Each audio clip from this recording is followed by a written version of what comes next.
Bismillah ar-Rahman ar-Rahim. Alhamdulillahi Rabbil Alameen. Wa salatu wa salamu ala ashrafil anbiya wal mursaleen.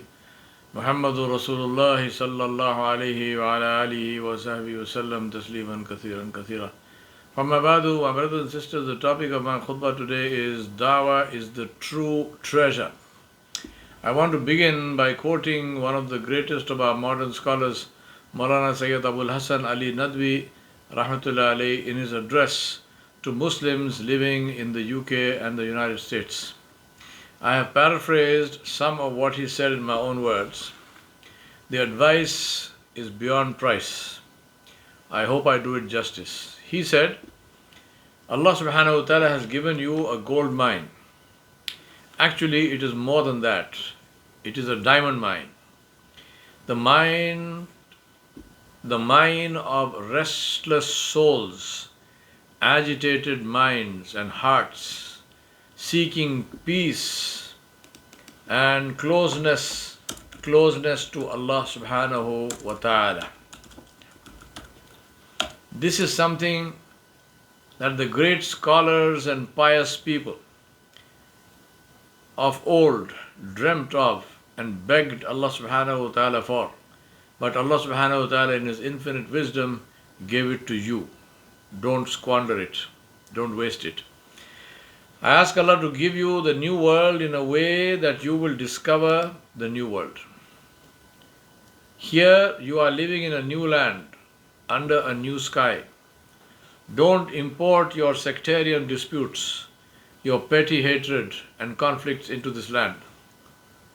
Create a new reality for yourselves based on the wisdom of Rasulullah sallallahu alaihi wasallam, with which he formed the Ummah and made strangers brothers to one another in a way that we can only marvel at today. In this world, make your lives, your dealings, your relationships, your organizations, your masajid, your madaris and schools, your society, everything you say or do, a means of dawah. My brothers and sisters, I remind myself and you that people listen with their eyes. They don't care what you say until they see what you do. In the words of Ralph Waldo Emerson, your actions speak so loudly that I cannot hear what you are saying. As they say, a picture is worth 1,000 words. I say, an action is worth 1,000,000. Actions create experience, experience creates memories, memories change attitudes, and attitudes result in action. That is the cycle. Whether we want it to be a virtuous cycle or a vicious cycle depends on us. He said, Maulana Abul Hasan Nadwi rahmatullah alayhi, he said, remember Spain. Their masajid were 1,000 times more beautiful than yours. Their madaris produced the likes of Ibn Hazm, Imam Shatibi, Ibn Rushd, Al-Zahrawi. How many more do you want me to name? But remember that when sectarian differences and religious violence started, the masajid became desolate and the madaris were abandoned, and Islam and Muslims were all but wiped out. Their glory, learning, highly sophisticated society, their libraries and scholars couldn't save them. The reason was an exclusionist, insular lifestyle where others didn't benefit from them and did not understand what they had. By all means, distance yourself from the beliefs of the non-Muslims, but not from the people. Learn their language so that you can communicate with them fluently. Words don't just enter the ears, they go directly into the heart. The best example of that is the Quran al-Kareem. It came as a spoken word which changed the lives of people. Rasulullah sallallahu alaihi wasallam used to recite Quran when people asked him about Allah subhanahu wa ta'ala. There is, of course, a special power in the word of Allah subhanahu wa ta'ala. But there is power in all words.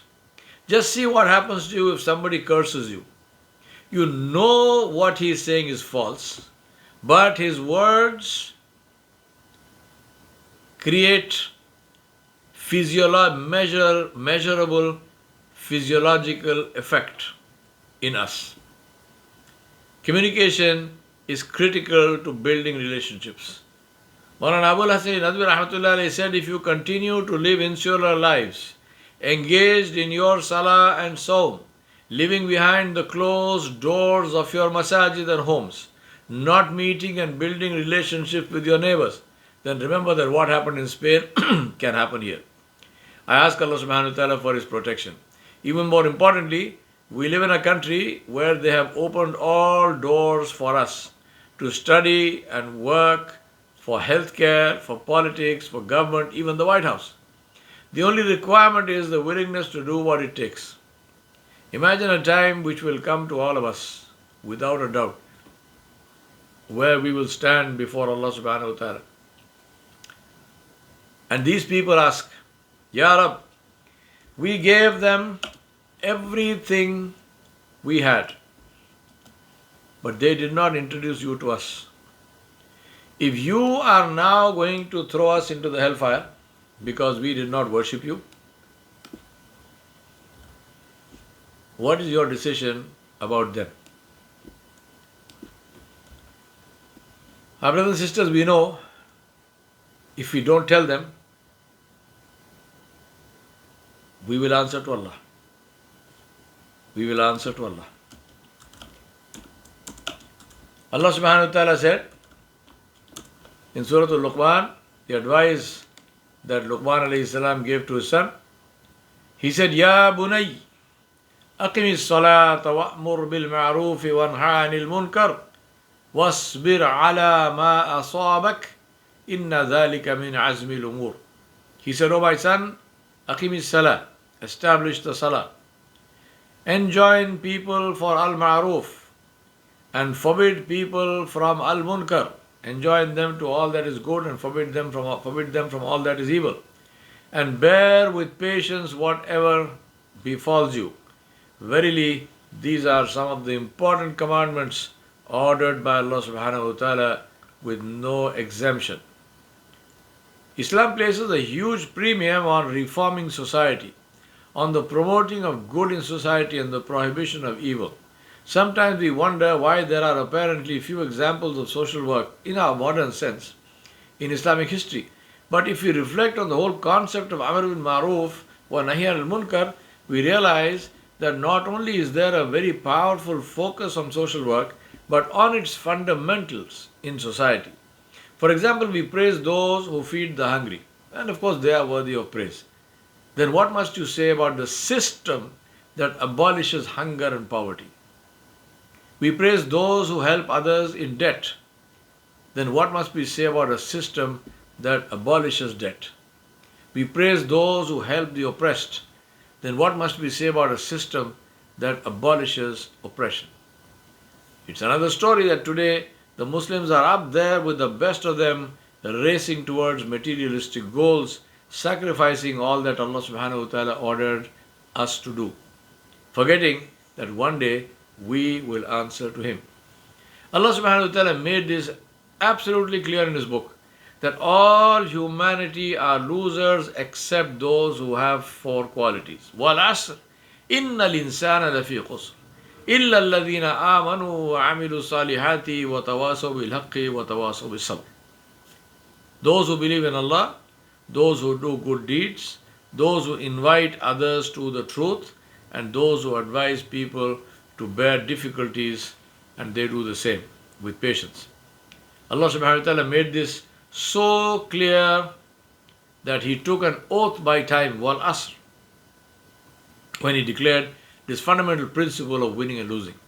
So winning is not what we call winning, which in the sight of Allah subhanahu wa ta'ala is the worst form of losing. There's blind pursuit of profit at all cost, which is what our world's system is today. The worst criminals in the eyes of society and the sight of Allah are those who were given the job of protecting society but who instead violated it. What protection is there when the protector decides to harm or steal? Muslims were sent to demonstrate Islam, not to destroy it. Allah subhanahu wa ta'ala described the identifying qualities, the signature of the believers as those who denounce evil and enjoin good, who establish salah and pay zakat. He says, وَالْمُؤْمِنُونَ وَالْمُؤْمِنَاتِ بَعْضُهُمْ أَوْلِيَاءُ بَعْضٍ يَأْمُرُونَ بِالْمَعْرُوفِ وَيَنْهَوْنَ عَنِ الْمُنْكَرِ وَيُقِيمُونَ الصَّلَاةَ وَيُؤْتُونَ الزَّكَاةَ وَيُطِيعُونَ اللَّهَ وَرَسُولَهُ أُولَئِكَ سَيَرْحَمُهُمُ اللَّهُ إِنَّ اللَّهَ عَزِيزٌ حَكِيمٌ. Allah subhanahu wa ta'ala said in Surah Tawbah, the believers, men and women, are the awliya.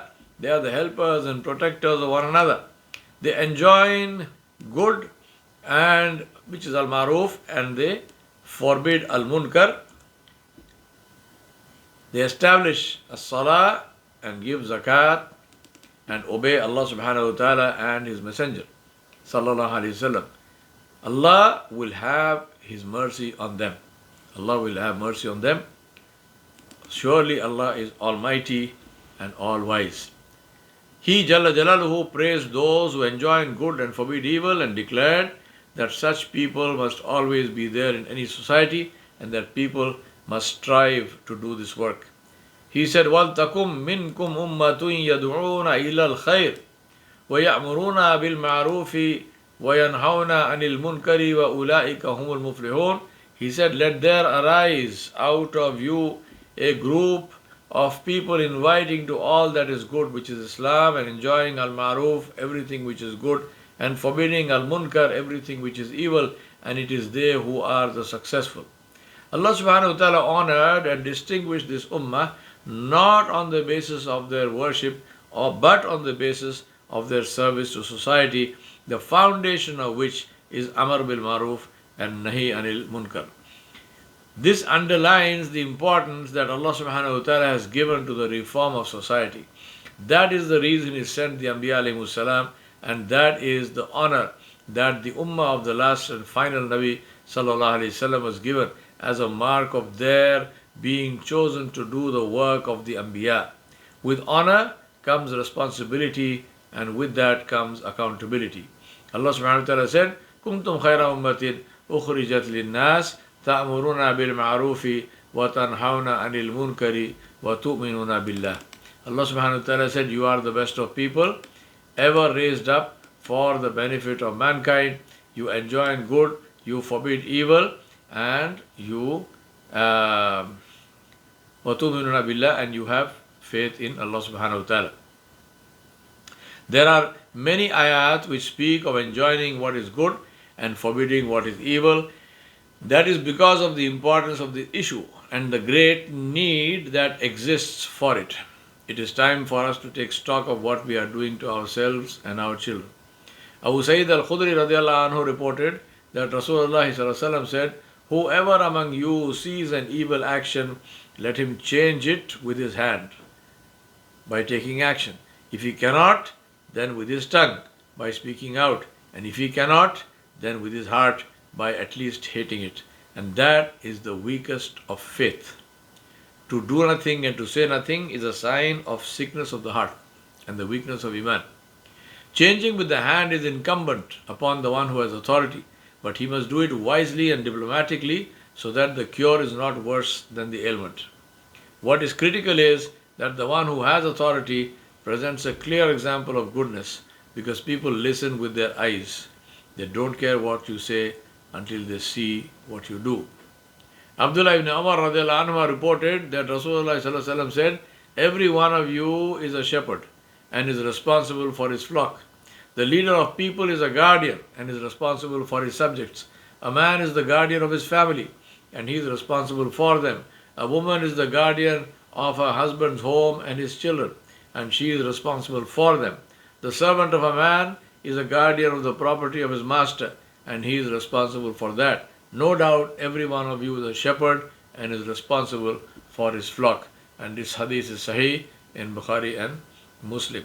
Enjoining what is good and forbidding what is evil, evil is an important mission, so it is essential to be trained in the method of doing it. I know of many dawah training programs. most done over weekends, like cookery classes. All of them talk about how to talk, how to start a conversation, how to lead people to ask the right questions, and how to make the final sale, that is, tell them to accept Islam. It is done like a sales training program. Many of them approach it from the debating and arguing angle by opening the conversation by essentially telling them how stupid they are to believe whatever they believe other than Islam. Completely insane. I have no idea why this is even done. But I have yet to come across one Dawah training program which begins with insisting on Tazkiyatul Nafs and Tarbiyatul Akhlaq, which is where every Nabi began. Allah subhanahu wa ta'ala guided His Anbiya Himself. But every Nabi went through not a weekend course, not even weeks or months, or even years, but decades of training before they got the ijazah, in their case, hukum, to preach. That is why their preaching had effect. So also the Sahaba of Rasulullah. They went through over a decade of intense, rigorous, and very painful training before they reached a stage when one of them was enough to spread the message of Islam to entire nations. But today we do a bit of work, wear t-shirts with slogans and post selfies on Facebook when one person accepts Islam and think we are doing the work of the Anbiya. For the Sahaba it was not one person, it was entire nations.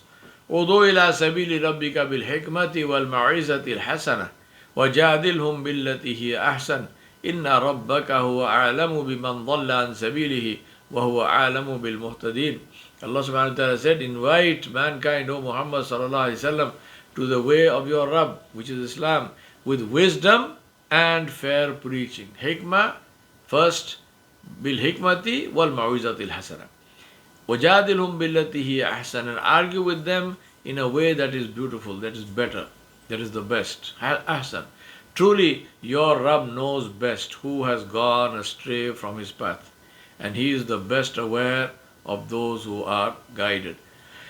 Allah subhanahu wa ta'ala mentioned wisdom before preaching. That is why preparing yourself comes before dawah. Wisdom is not information or even knowledge. Information is what you get in courses and through reading and so on. When you practice, and only if you practice, it converts to knowledge. Practice is the fire that knowledge must be heated in to convert it to understanding. Understanding, which then submits to a teacher for correction, converts to wisdom. Without Islah, it is all held together with spit, string and hope, and unravels at the first sight of strain. That is why practice under guidance is critical for all skill training. They don't give a doctor his degree until he undergoes 2 years of internship or house surgeonship under guidance. So why and how do we think that we can become preachers and dawat without any internship under guidance? Nobody did this in the past. This is a new phenomena and a sign of the sickness of mindless followership that we have become the victims of. Enjoining what is good and forbidding what is evil is a mission which will never end until the day of judgment. It is obligatory upon all the ummah, rulers and subjects, men and women, each according to his or her circumstances. The Muslim ummah is one nation, and if corruption becomes widespread in it, then all the Muslims are obliged to reform it, rid it of evil things, enjoin what is good, and forbid what is bad. Rasulullah said, religion is sincerity. We said, to whom, Ya Rasulullah? He said, to Allah and His book and His messenger and to the leaders of the Muslims and their common folk. And this is a hadith in Muslim. No matter how learned and righteous a person may be, he or she always needs guidance and islah, which is correction from time to time. It is essential for those who are serious about developing themselves to fulfill the responsibility that Allah subhanahu wa ta'ala gave us, to seek this guidance. Sadly, arrogance seems to be a widespread epidemic among those who become religious. They look down on others, they lose their smiles, they become pompous and supercritical and unbearable, and think that by this they are going to win the hearts of others. Good luck to you. The extreme among them acquire takfir guns and shoot from the hip. All this is a sign that shaitan has sabotaged them from the start. Arrogance is a terminal illness which afflicts the umara and the ulama, the kings and those who become righteous. May Allah save us from shaitan and from his games. Allah subhanahu wa ta'ala sent us to join hearts, to make friends, to spread goodness all around, and to have akhlaq that win the hearts of people. We ask Allah subhanahu wa ta'ala for his guidance. Wa sallallahu ala nabiyil kareem wa ala alihi wa sahbihi ajma'in bi rahmatika ya arhamar rahimin.